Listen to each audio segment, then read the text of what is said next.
Bonjour à tous, nouvel épisode de ma discothèque rock metal.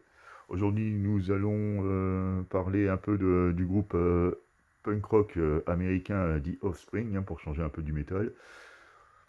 Donc, groupe qui a été formé en 84 et qui est toujours en activité, hein, de nos jours, hein, donc ils sont vraiment pas nouveaux. Bah, ils fêtent leurs 40 ans l'année prochaine. Donc, voici la présentation de leurs albums, hein, je les ai tous. Donc, le premier. C'est un album éponyme, The Offspring. Bon, sorti en 89.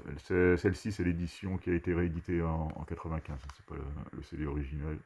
Même si je pense qu'ils ont repris le même visuel. Voilà pour les titres. Ensuite, suivi Ignition. Sorti celui-là en 92. Ouais, en 92.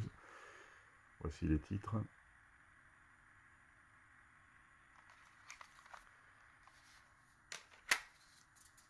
Ensuite, un single. Celui-là a dû sortir en 94. Après vient l'album, bon, avec lequel ils ont vraiment connu une notoriété mondiale, hein, Smash. Bon, ils font partie des albums cultes, hein. Du coup, j'ai le vinyle aussi. Bon, très bon album, hein.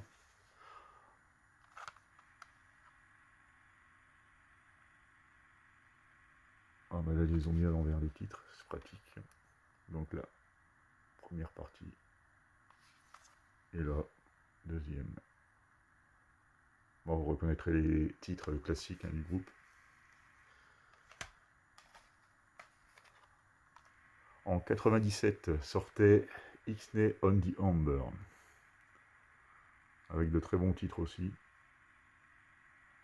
Bon, le groupe Offspring, hein, c'est un peu avec ce groupe que je suis rentré dans le monde du rock, hein, dans sa globalité. Puis, d'année en année, j'ai basculé vers le métal. Voilà pour les titres. Premier CD que j'ai eu d'eux, Americana, sorti en 98. Voilà, ils avaient un rythme assez soutenu, un album pas. Ils ont enchaîné 2 années de suite, 2 albums. Bon, c'est jamais très long, hein, c'est des morceaux punk, donc c'est 2-3 minutes le titre. Bon, on retrouve le culte de Kids Aaron Allwright, hein, qui est sans doute un des meilleurs. En 2000 sortait Conspiracy of One,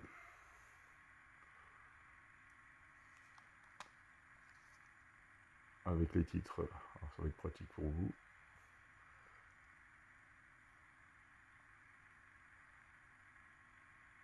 Album réussi, hein, c'était la grande époque. Même ils sont peut-être un peu moins punk qu'à leur début. Ah, je vais vous montrer celui-là aussi, le single, enfin le single, l'album vinyle d'Americana.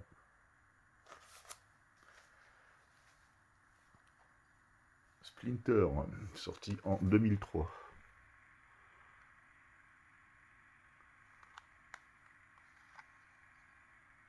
Avec des titres toujours sympas. Et ça s'agisse un peu, on s'éloigne un peu du punk pur et dur, hein, des premiers albums. Bon, après les compositions, puis le chanteur est toujours là, donc quand même emblématique.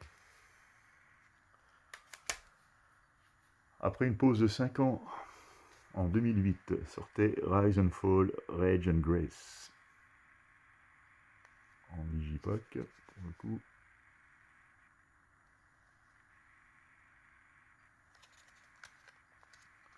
Voici les titres.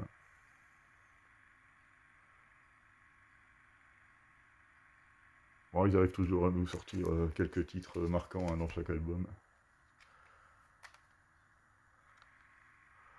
Ensuite, en 2012, 4 ans après, vous savez qu'ils ont un Un rythme assez lent, ouais, c'est pas fini. Parce que là, entre celui-là, l'avant-dernier et le dernier album, là c'est carrément 9 ans qu'il y a eu d'écoulé. Donc celui-là c'est Days Go By. Voilà pour les titres.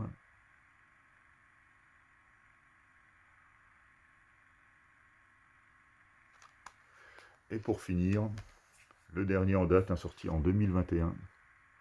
Let the Bad Times Roll. Pas de grosse révolution, hein. Offspring fait du Offspring, mais ça reste toujours aussi sympa à écouter. Bon, les puristes du punk trouveront que c'est trop commercial, mais moi, personnellement, c'est un terme qui veut strictement rien dire. Être commercial, c'est avoir du succès, quoi, en gros. Donc, je pense qu'il y a une part de jalousie, ceux qui n'ont pas ce terme. Mais bon, c'est comme ça. Donc voilà pour les titres du dernier album. Bon, on dit Offspring, hein, bah, de toute façon, c'est le groupe, je continue à le suivre, hein, la preuve. Hein, j'ai acheté leur dernier album, puis ça se laisse écouter. C'est sympa, c'est agréable. Alors, si vous ne connaissez pas, ce qui m'étonnerait quand même, parce que 40 ans de carrière, passer à côté, faut vraiment le vouloir. Bah, je vous le conseille, hein. Très bon groupe. Voilà pour cette petite vidéo. Merci de m'avoir regardé et à très bientôt.